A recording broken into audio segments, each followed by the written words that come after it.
everyone, hypnotist Jessica L. Hansen out walking the dog on a beautiful fall day. We've got leaves on the street, already a couple blocks from home, walking the dog. She wants to go today.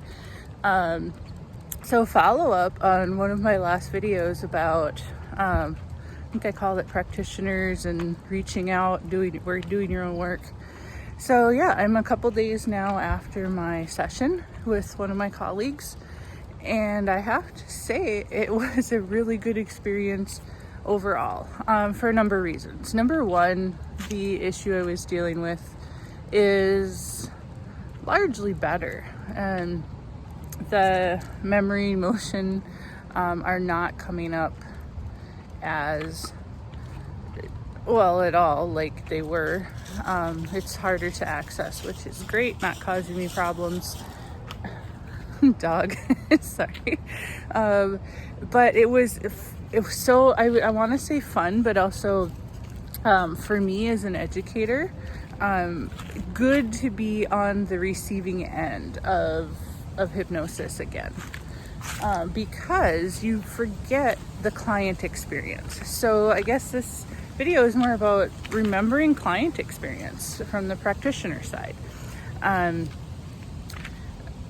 So for me, being the client again, which I haven't been for quite a while, I do some mock sessions in class with my students, but I don't get to be the client very often. So being the client was really kind of fun. Sorry for traffic, the dog, but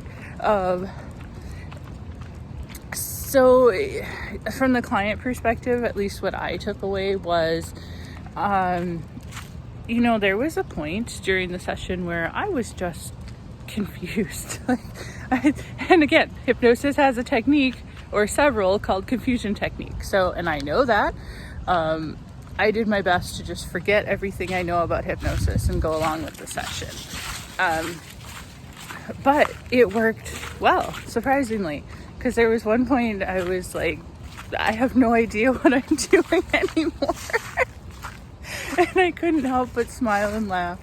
But then we ended the session and, I don't really remember a space in there. I don't even remember how we ended the session, to be honest with you. So definitely was in a good trance. But just to remember that is my client's experience at certain times for certain techniques. And then, I don't work on Zoom, so there's a lot I don't like about Zoom.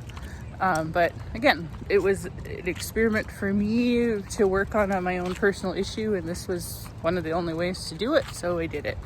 I don't like Zoom. I will still not work on Zoom, so don't ask me to.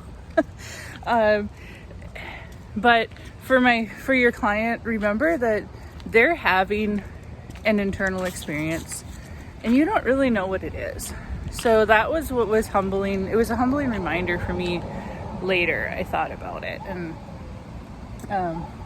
there's the hound dog. Rawr, rawr, rawr, rawr. She's got to bark every time we go by.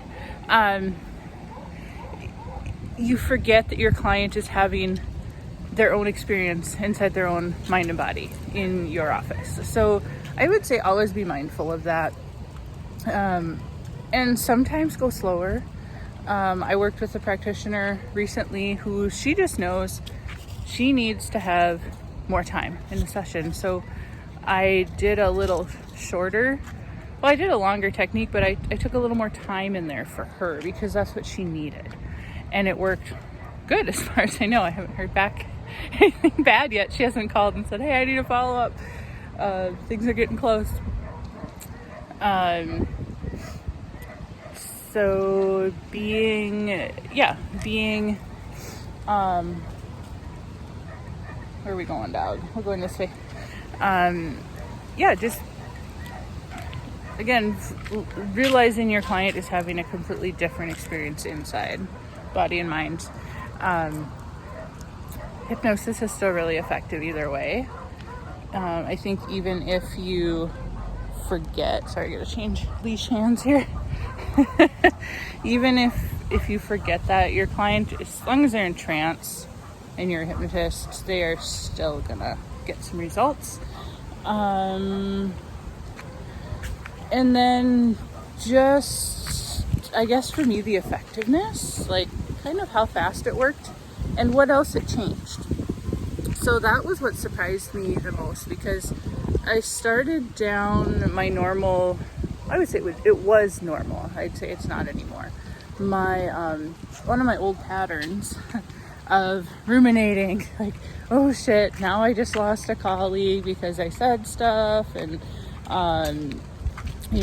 just a lot of just junk, really. I heard recently on a hypnosis recording, we can use our minds to imagine good things, or we can use our minds to imagine bad things. So I got into the bad imagination mode for a little bit, and then I realized, wait a second, I'm a hypnotist.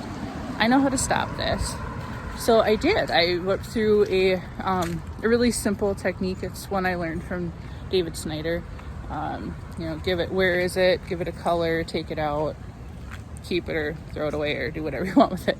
I did that a couple times, and all of a sudden it changed. It was so what? I took a chance. I needed help. I asked for help, and I got the help I needed.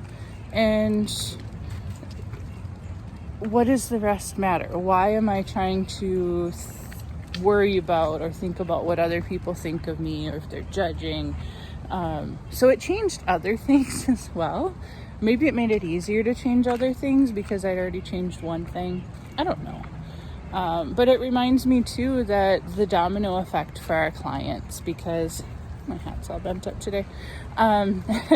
They often ask, when can I experience a change? And I tell them, you could wake up tomorrow starting to feel different or completely different. It could take you 3 to 5 days. I don't know. Only your mind and body know when you're completely ready for that change. So for me, it was a matter of 24, 48 hours. And FedEx truck. Then, I started to notice a difference, but other changes started happening. So, then other clients ask, well, what are the side effects of hypnosis? And I say, well, some people notice nothing except for peace and comfort and a better sense of well-being. Other people, this is always my disclaimer, some people will have to pee more than they've ever peed in their whole life, because they're literally getting rid of the junk out of their cells, out of their neurology, their myofascial tissue. Some people will take the biggest bowel movement they've ever had in their life because they're literally getting rid of shit. Some people will feel achy. So you never know, but your body needs to cleanse some of that out wherever it's been holding memories. So for me yesterday, I was kind of out of it. I felt pretty sick for a while. My whole body kind of ached and hurt. Took care of myself. I took an easier day, did a lot of study and reading, and took some naps. Was able to play disc golf in the afternoon, which felt really good. I was still a little sore and achy. Slept like a rock last night. And now I feel pretty damn good, I gotta say. So, for practitioners, do your own work. Just get out there and do it. Remember, your client is having a completely different internal experience than even what we can imagine. But they're having an internal experience. Let them have that internal experience. And regardless of your technique, just do it, own it. Whatever technique you choose, do the technique, focus on your technique, and trust that it's the right one for the right time for your client. And, let your client know that this can change other things as well. So let them be your client. Let them have the hypnosis experience. Let them experience the change. No, that's the mailman. She's looking at the mailman walking. And just be the hypnotist and let them be the client. And when you, as a practitioner, reach out to another practitioner. Don't analyze because you know the techniques. Even though I knew this technique, I teach it to my students. I had never experienced it in this way, the way that this certain practitioner does it. So I stepped out of the role of hypnotist. I stepped into the role of client in need, indeed. And hold on, dog, we're gonna wait for the car. And I had the experience from the client's perspective, which means when they asked, what can I help with? Yeah, I burst into tears because I was the client and I had a problem, and this was the only way for me at the time, the best way to solve this. So we did. Anyways, if you're a practitioner and you need some help and support, reach out for help. Hopefully you're in a profession where you can reach out to one of your fellow practitioners. That's the best way to do it. And again, step out of what you know and let them be the practitioner, you be the client. And then just be ready for change. Expect change. Want change if you ask for help. It'll make you a better practitioner in the end. And you can always improve your skill set. So did I learn a few things from being on the receiving end of this technique that I teach? Yeah, I did. It's kind of cool. Am I going to teach it this way? Probably not. Probably not. But I'm going to let my students know that this is an option and allow them the opportunity to have the experience and let them choose. So, all right, we got another couple blocks to go, but lest I ramble anymore, I'm going to stop this video on a good note. So have a great day. Take care of yourselves.